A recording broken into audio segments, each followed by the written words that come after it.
The idea we still allow semi-automatic weapons to be purchased is sick. It's just sick. It has no social redeeming value. Zero, none.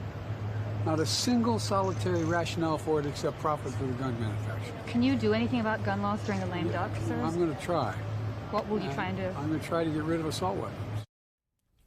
Joining me now, NBC News senior White House correspondent Kelly O'Donnell with the president in Nantucket, Republican Charlie Sykes, editor-at-large at The Bulwark, former Democratic Congresswoman Donna Edwards, and Harry Litman, former U.S. Attorney and Deputy Assistant Attorney General. It's good to have all of you here. Kelly, the president was a little vague beyond saying he was going to try. Has the White House been any more specific?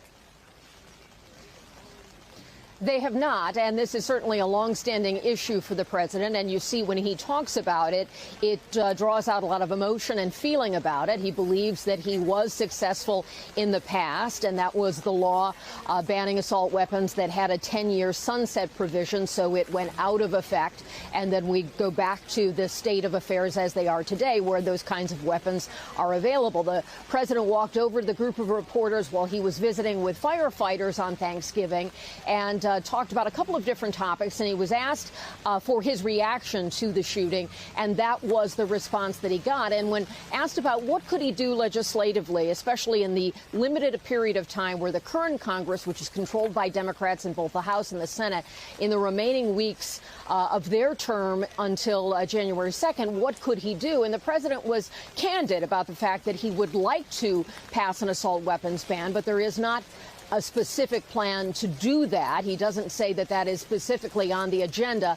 And he said he wants to get an assessment of where the votes are on that. Certainly the House has greater ability to do that. They've already passed that kind of legislation. But in the Senate, you would need 10 Republicans. That we know is a much harder thing to try to achieve. But the president talks about this issue and others that don't have the votes today because he believes that the public weight of bringing the voice of a president and bringing issues like this that people feel strongly about, that there's an incremental value in talking about them, in bringing political pressure to bear, and reminding people that when these terrible violent acts occur, that there is a legislative path forward if people will choose to take it. And so don't expect that there will be immediate action beyond what the president has talked about here, but he'll take a look at it. He'll see what's possible.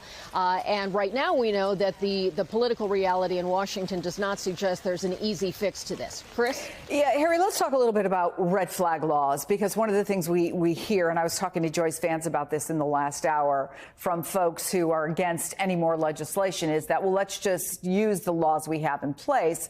But if you look at the numbers in places like Colorado, the red flag law exists, but it often isn't used. You have a ton of places where you have prosecutors, you have political figures who say we're a Second Amendment area.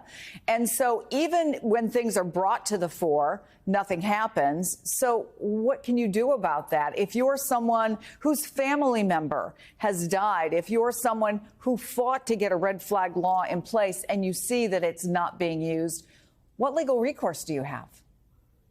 Yeah, it's all true. So, look, the red flag laws, they do exist. Everything else that Biden says, it's an outrage. We don't have, assault weapon ban. But we do have these laws in place. Some, shootings come out of the blue. Others don't. This is a good example. Virginia, maybe we couldn't have predicted. Colorado, we could have. And they didn't use the red flag law. The red flag law means that law enforcement or family members can go to court, get a petition, and somebody wouldn't have a gun for a time, and this shooter had a terrible incident involving his mother the year before. Two things are standing in the way right now because these laws do exist. One, as you say, there's certain sort of Second Amendment hesitation by some law enforcement. That's completely illegitimate. That's a matter of public pressure. Enforce the damn law. And then there seems to be a lot of ignorance. And that might have been the case in Colorado. People don't know exactly how to use them. And so there we need training programs. The Attorney General in Colorado, Phil Weiser, called for it today.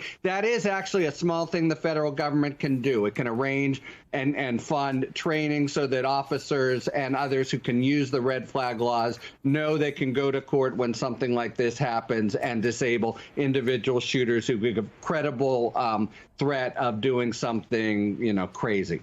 Whatever happens in Georgia, Charlie, we're pretty much right at square one. President Biden needs 10 Republican votes to get anything done that's significant, and there's really no sign, as Kelly knows, that Republicans are going to budge. Having said that, why hasn't there been any change? We keep hearing about how the NRA has lost its power. It's not putting enough money in, like it used to. They've cut their support by millions of dollars. What is the hold that this has on Congress, and in this case, in the Senate in particular? Well, first of all, Chris, a quick correction. I am absolutely not a Republican, have not been one for years, given what's happened to the Republican Party. The hold on Congress is basically this has become part of the culture war. This has become a signal of where you stand in the culture war. It's why you have members of Congress who fetishize guns, who put out Christmas cards, showing their families all holding basically weapons of mass destruction. And, unfortunately, this has become more than simply the Second Amendment, and this is something that has been locked in. And unfortunately, you have some of the most prominent voices on the right who have been willing to demagogue this particular issue. But look, even though this is a lost cause for the Biden administration and for gun control advocates, I think that this is a lost cause worth pursuing, because otherwise the world is going to look at the United States and wonder, why are we so indifferent? Why are we numbed? Why are we unable to do the kinds of things that virtually every other civilized country on the planet has done? So even though the votes are not there, I hope they go ahead with it, because I think we need to constantly challenge the conscience of the nation and put people on record. Can that be something, do you think, Donna, that could actually change things? I mean, Newtown didn't do it. Uvalde didn't do it.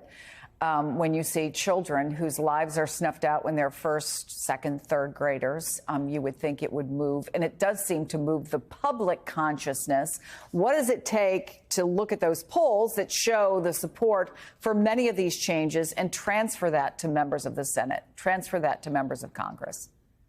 Well, first of all, I think we have to keep in mind that people said that the first gun safety legislation passed in 30 years couldn't happen. And yet in the spring, the president signed that into law, including more resources for local communities around red flag laws. And so the impossible became possible. And I think that this is true on the assault weapons ban. The assault weapons ban expired. It sunsetted in 2004. I think the president is right to call for its reinstatement now.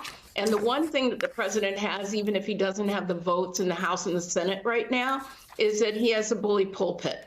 And we already know that there's majority support in the public for an assault weapons ban. It's narrow.